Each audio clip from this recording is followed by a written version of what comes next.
Tonight, on the second anniversary of the Islamophobic attack that took the life of 4 members of the same family, we question, is Canada doing enough to tackle hatred?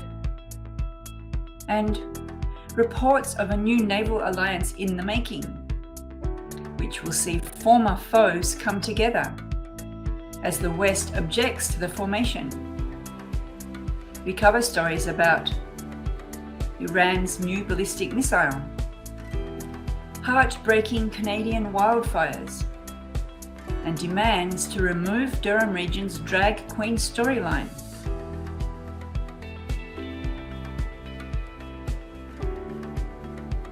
Assalamu alaikum and good evening. This is Muslim News Canada on Muslim Network TV. I am Catherine Bullock. Today is the second anniversary of a painful tragedy that took away the lives of 4 Pakistani Canadians in London, Ontario. On June 6, 2 years ago, the Afzaal family ventured out for a leisurely stroll. A pickup truck ploughed into the family as they walked along a road in the city. What was meant to be some quality family time ended in horror. 3 generations of the family were killed that day. Salman Afzaal, a 46-year-old physiotherapist, his wife, Madiha, 44, who was working on her doctorate in engineering at London's Western University, their daughter, Yumna, a 15-year-old honour roll student, and Salman's mother, Talat, 74, the family matriarch. The sole survivor was the couple's 9-year-old son. The incident was termed by the police as a deliberate hate crime rooted in Islamophobia. The perpetrator is facing 4 counts of first-degree murder and 1 count of attempted murder, with prosecutors labelling the incident an act of terrorism. His trial is set to begin in September. In a statement ahead of the second anniversary, London Mayor Josh Morgan hailed the remarkable resilience of the city's Muslim community. He says combating hate of any kind takes courage to keep going every day. In related news, in the aftermath of the heinous attack, changes were promised as authorities pledged to take steps to combat Islamophobia and protect Muslim communities across Canada.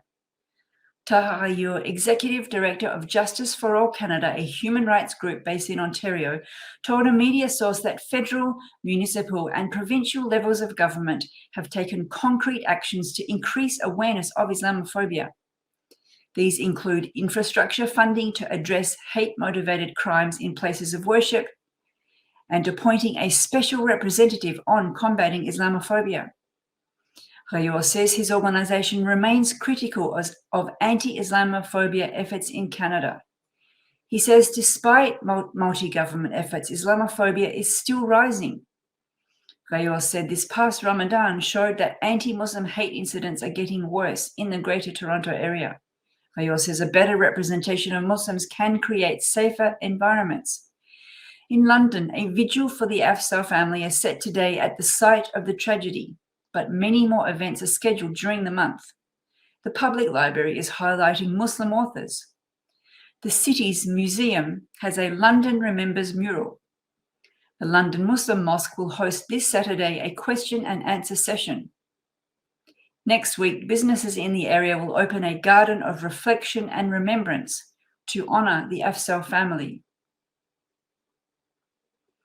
Israeli media says an Israeli agent who drowned in a boat accident in Italy was part of a mission targeting Iranian weapons. The news comes after there have been questions about the drowning of an Israeli Mossad agent in northern Italy alongside 2 other Italian intelligence officers nearly 3 weeks ago. The media reported that the incident occurred when Italian and Israeli intelligence agents were celebrating the mission's success on the boat. The celebration turned into a tragic motorboat accident. The Israeli Mossad agent died while trying to save other drowning passengers.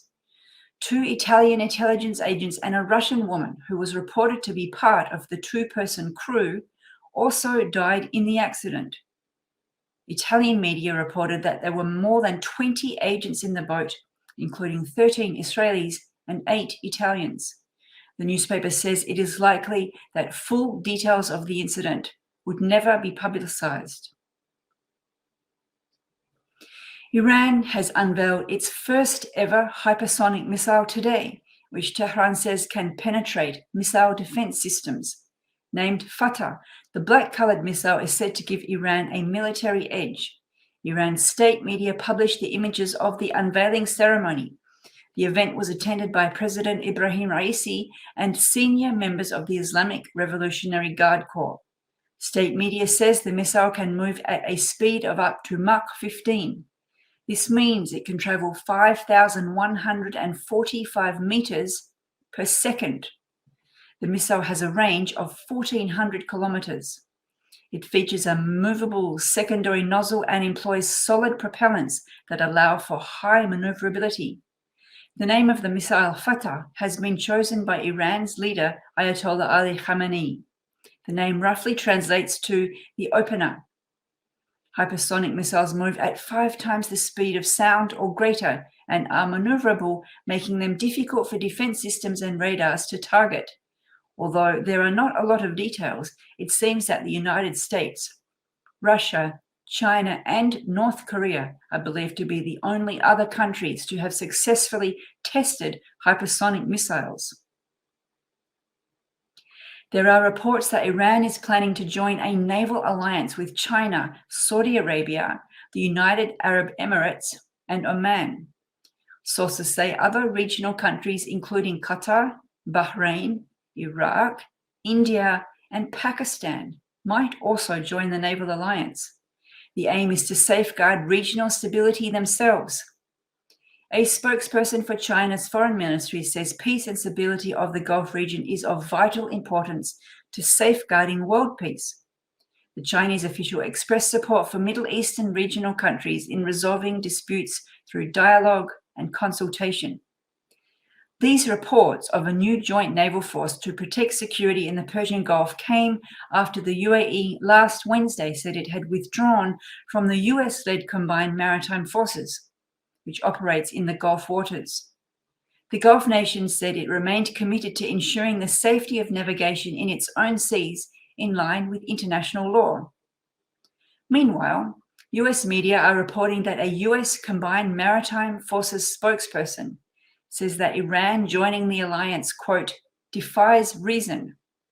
He says Iran is the #1 cause of regional instability, and yet it is joining a naval security alliance to protect the very waters it threatens. Please stay tuned. We will join you after a short break.